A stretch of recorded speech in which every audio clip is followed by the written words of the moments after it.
Halo, assalamualaikum. Kembali lagi bersama kakak di Matking Privat. Ya, kita akan masuk ya ke part kedua. Kita akan bahas soal US Kimia kelas 12 ya. Oke, semangat belajarnya dek. Kita masuk ke soal nomor 11 sampai dengan 20 insya Allah. Diketahui delta HFCO2, H2O, dan CH4 masing-masing sudah ada ya. Yang ditanya adalah kalor pembakaran CH4. Langkah pertama, kita akan buat dulu reaksi pembakarannya CH4. Menghasilkan apa? Menghasilkan CO2 dan H2O. Kita setarakan dulu ya. C-nya 1, C-nya 1, H-nya 4, maka masukkan sini H-nya 2. 2 kalikan 2 kan 4. Oksigennya 2 ditambah 2 itu 4, maka letakkan sini koefisiennya 2. Sudah setara ya. Nah, jika masing-masing diketahui delta HF, maka nanti entalpi standar itu rumusnya adalah jumlah delta HF kanan ya atau produk dikurangi dengan jumlah delta HF kiri. Yang ini maka nanti delta HC-nya itu adalah jumlah delta HF kanan, maka nanti delta HF-nya CO2 ditambah dengan delta HF-nya H2O. Tapi ini kita kalikan 2 ya karena ada 2. Kita kurangi dengan delta HF yang reaktan atau kiri. Maka nanti delta HF-nya CH4 ditambah dengan 2 kali delta HF-nya O2. Baru yang diketahui di soal kita substitusikan ya. Ya, kita substitusikan ya. Delta HF untuk CO2 itu adalah negatif 392 ditambah dengan 2 kali delta HF-nya H2O negatif 285. Kita kurangi dengan delta HF-nya CH4 negatif 84, min sama plus jadi min ya, dikurangi 2 kali delta HF-nya O2 itu adalah 0, unsur bebas itu 0 ya, maka nanti negatif 392 dikurangi 285 kalikan 2 itu adalah 570 ya, 570 min sama min jadi plus ditambah 84. Oke, negatif 570 ditambah negatif 394 ya dek ya.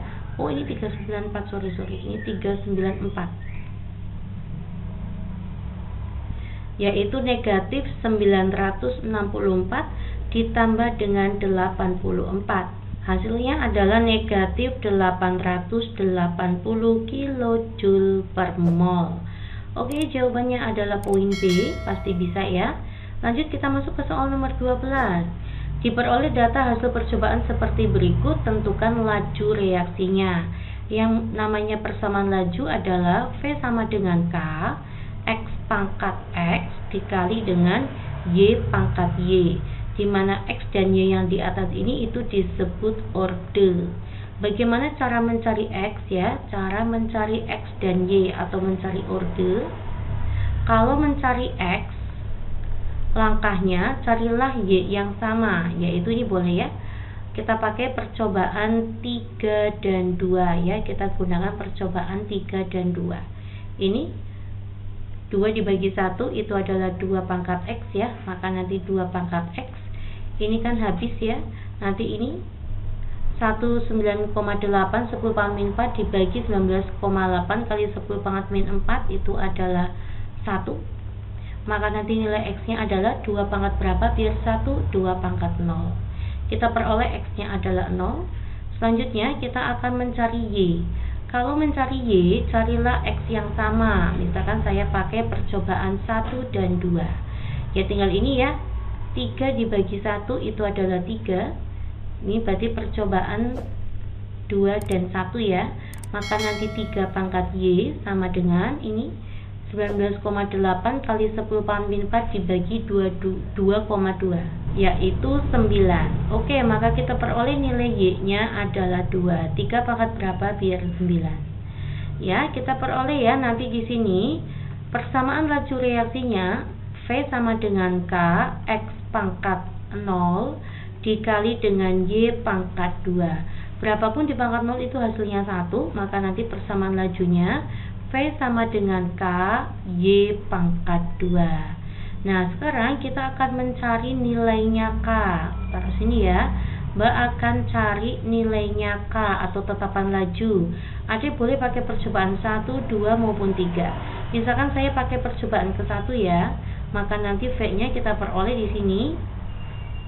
Berarti kan rumusnya V sama dengan K, ya sudah kita peroleh kayak gini persamaannya. Tinggal kita substitusikan pada percobaan ke-1.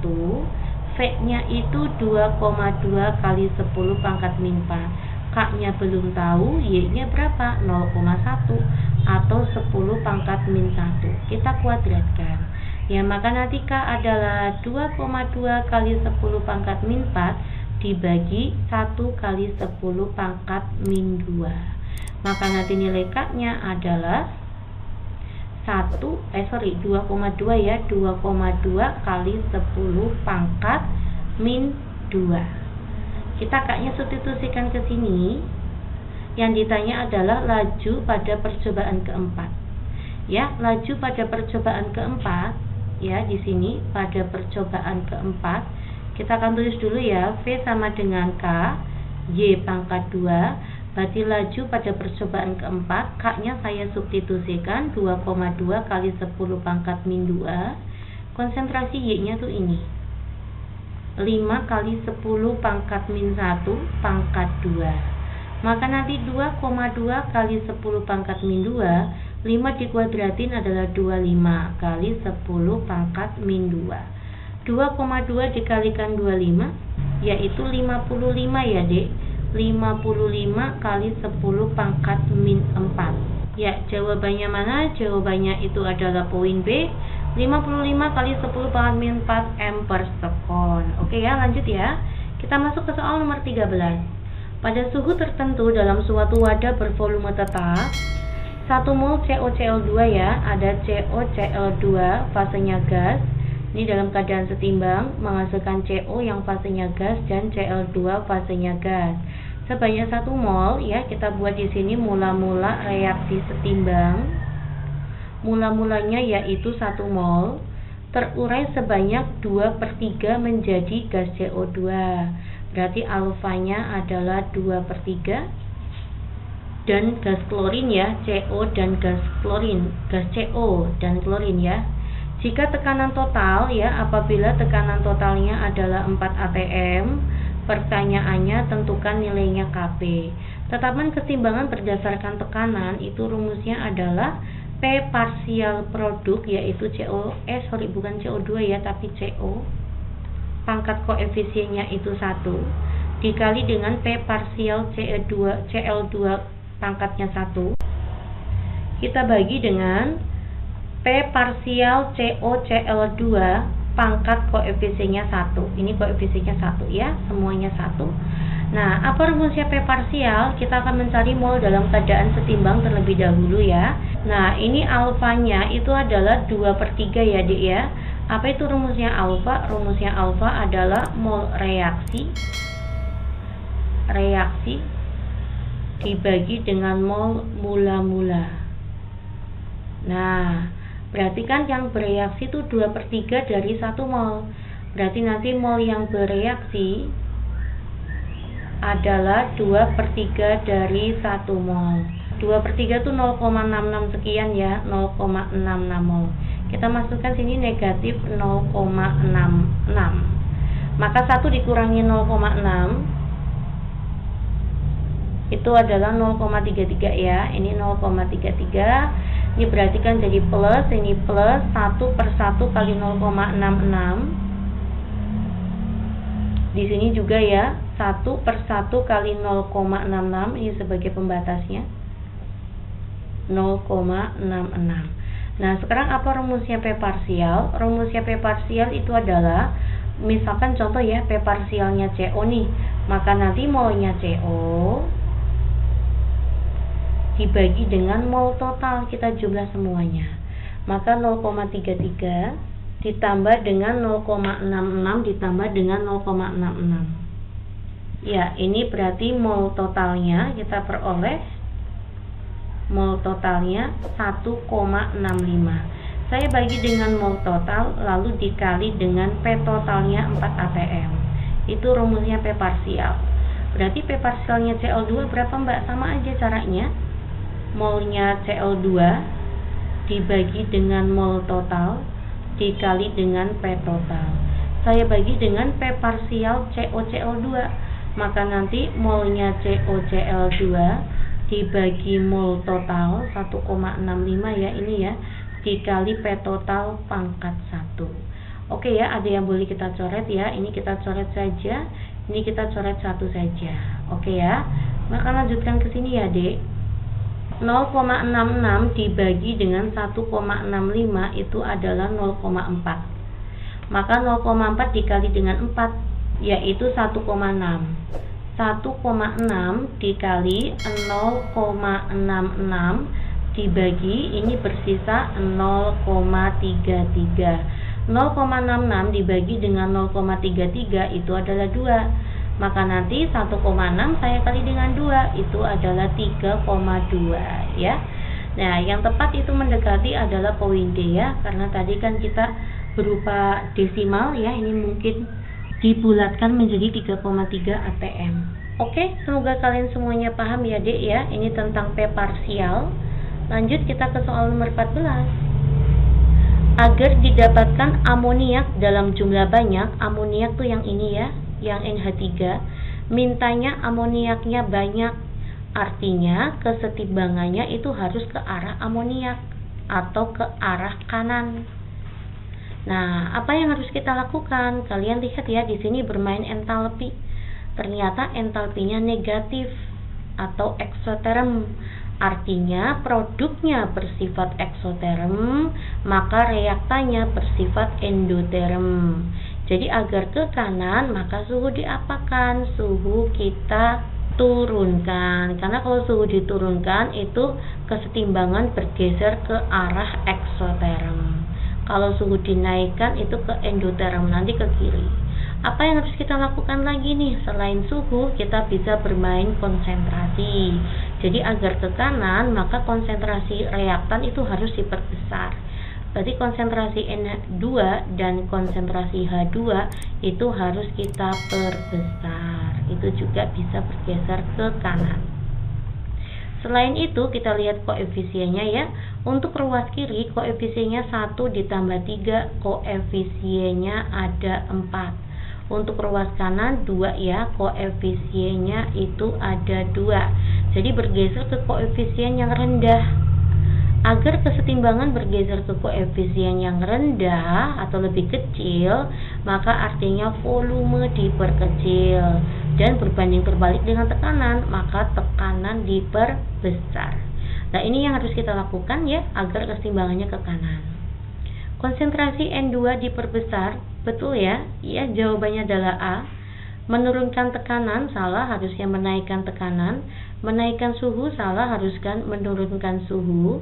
Konsentrasi NH3 diperbesar, salah, harusnya N2 yang diperbesar. Konsentrasi H2 diperkecil, salah, harusnya N2 dan H2 diperbesar. Pelajari kembali ya pergeseran kesetimbangan. Lanjut kita masuk ke soal nomor 15.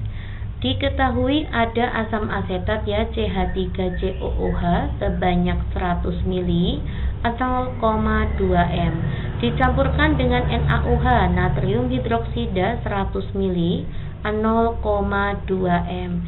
Jika Ka-nya adalah 10 pangkat mil 5, tentukan pH campurannya. Ini menjadi apa Dek? Menjadi CH3COONA dan melepas air. Kita buat mula-mula reaksi sisa. Ya, rumusnya mol di sini adalah M kali V. 100 dikalikan 0,2 itu 20. Ini berarti 20 milimol, ini juga 20 milimol. Nah, yuk, dua-duanya ternyata habis. Sebagai pembatas ini dua-duanya. Nah, karena dua-duanya habis, maka hanya bersisa mol garamnya. Oke ya, kalau hanya bersisa mol garam, maka ini adalah soal hidrolisis garam. Hidrolisis garam bersifat apa? Bersifat parsial. Ya, parsial apa? Gabungan asam lemah dengan basa kuat, maka parsial basa. Apa rumusnya? OH- sama dengan akar KW dibagi dengan Ka dikali dengan M anion.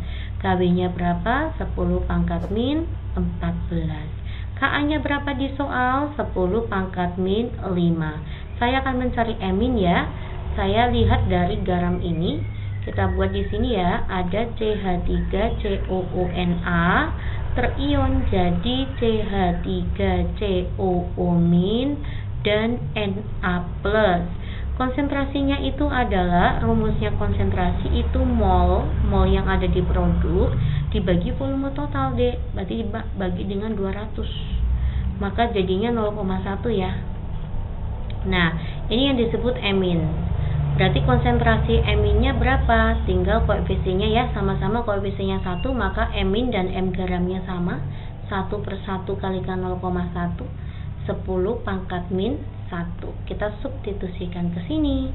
Kita masukkan ya di sini 10 pangkat min 1. Min 14 dibagi min 5 itu min 9. Min 9 dikali min 1 itu adalah min 10. Maka nanti 10 pangkat min 5. Hati-hati ini OH min, nggak boleh langsung ke pH ya. Kita peroleh terlebih dahulu POH-nya 5. Baru nanti pH itu rumusnya 14 dikurangi POH. Jawaban yang tepat adalah E. Semangat ya. 16. Berikut ini yang merupakan contoh larutan asam kuat itu siapa? Asam sulfat. Kalau NaOH basa kuat. Asam asetat, asam lemah. NaCl ini bukan asam tetapi garam. Garam netral. MgOH2 itu basa lemah. Ini duanya di bawah ya harusnya ya. Oke ya. Next nomor 17. Untuk membuat larutan penyangga dengan pH 4, ke dalam CH3COOH 0,1 m 100 ml, Ka-nya 10 pangkat min 5, harus ditambahkan garam sebanyak berapa mili? Oke ya, ini adalah CH3COOH itu asam lemah, sedangkan CH3COONA itu kan sudah dalam bentuk garam. Maka asam lemah dengan garamnya ya, ini sudah dikatakan penyangga. Penyangga apa? Penyangga asam, Apa rumusnya? H+ sama dengan Ka dikali dengan mol asam ya, CH3COOH dibagi dengan mol basa konjugasinya, CH3COO-. Lihatnya di garam. Oke ya, karena ingin membentuk pH-nya 4, maka H+-nya itu 10 pangkat min 4. Ka-nya 10 pangkat min 5. Mol asam asetatnya itu rumusnya adalah M dikali dengan V. 0,5 dikali 100 itu adalah 50. Nanti mol basa konjugasinya 0,05 dikali V. Oke ya, ini kita hilangkan ya Dik ya. Oh, ini Ka-nya 10 pangkat min 5. Maaf ya, saya salah tulis, ini min 5. Ini hilang, nanti sini sisa min 1 ya, 10 pangkat min 1. 10 pangkat min 1 dikali 50 yaitu 5. Ini pindah ruas ke kiri ya, jadinya 0,05 kali V. Maka V-nya adalah 5, kita bagi dengan 0,05 atau 5 kali 10 pangkat min 2. Maka 1 dibagi 10 pangkat min 2 hasilnya adalah 100. Semangat ya Dek ya. Jawabannya adalah 100 mili. Lanjut ya, kita masuk ke soal nomor 18. pH dari larutan berikut pada hidrolisis NaCN. NaCN ini adalah garam parsial ya, gabungan basa kuat dengan asam lemah, maka nanti parsial sifatnya basa ya. Oke. Rumusnya apa Dek? OH- sama dengan akar Kw dibagi dengan Ka dikali dengan M anion. Kita masukkan ya. Kw-nya itu adalah 10 pangkat min 14, Ka-nya itu 10 pangkat min 10, M-nya berapa? Ini kan Na plus Cn min, M-nya itu ada 1, maka nilainya sama dengan M garamnya, 10 pangkat min 2. Oke ya, min 14 dibagi min 10 itu adalah min 4 ya, ini min 4 dikali min 2, maka 10 pangkat min 6. Kita akar jadi 10 pangkat min 3. Hati-hati OH- nggak boleh langsung ke pH, tetapi POH dulu ya. 10 pangkat min 3 POH-nya adalah 3, maka nanti pH-nya tinggal 14 dikurangi POH. Jawabannya 11, yaitu C. Lanjut ya, kita masuk ke soal nomor 19. sebanyak 2 gram cuplikan ya. Jadi massa cuplikannya itu 2 gram. Dilarutkan dalam 200 ml air. Kemudian diambil 20 ml untuk dititrasi dengan HCl. Jadi ini titrasi NaOH dengan HCl.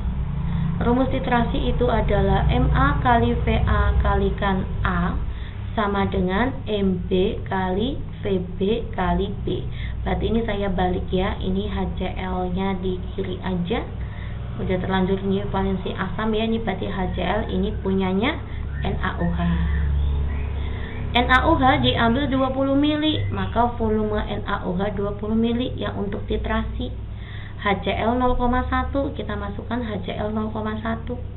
Volume HCl yang dibutuhkan adalah ini. Maka nanti kita rata-ratakan ya.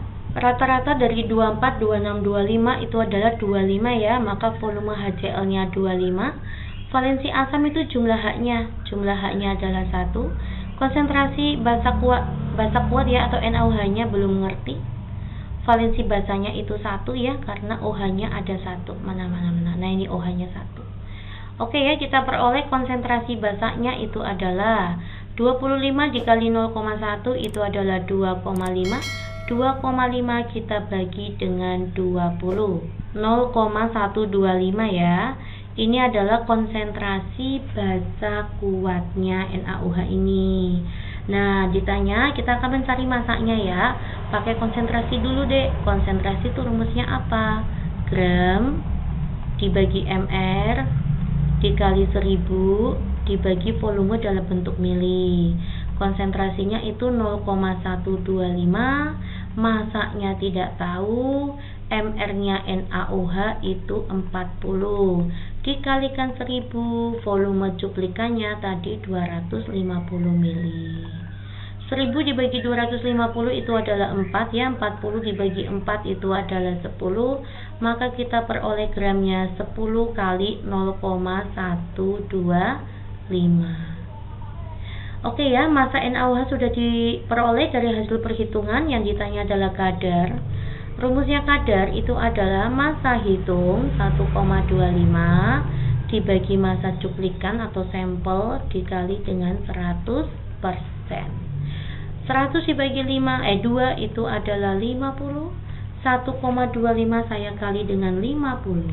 Hasilnya adalah 62,5. Luar biasa ya. Jawaban yang tepat itu adalah poin D. Nomor 20 terakhir ya untuk part kedua. Perhatikan contoh penerapan sifat koloid berikut. Contoh yang merupakan penerapan adsorpsi. Ini adsorpsi itu diserap ya, tetapi hanya bagian permukaan. Sorot lampu mobil pada saat berkabut ini adalah efek Tyndall. Ya, dia akan dihamburkan nanti, efek Tyndall. Pembentukan delta sungai itu adalah koagulasi, penggumpalan. Selanjutnya cuci darah itu adalah dialisis ya, bukan adsorpsi. Gelatin pada es krim itu adalah koloid pelindung yang melindungi es krim agar tetap lembut ya, ditambahkan gelatin. Nah, ini pemutihan gula itu salah satu contoh adsorpsi. Dia akan menyerap pengotor pada gula ya. Oke, terima kasih perhatiannya. Nanti kita akan lanjut ke part ketiga ya, insyaallah nomor 21 sampai selesai. Assalamualaikum.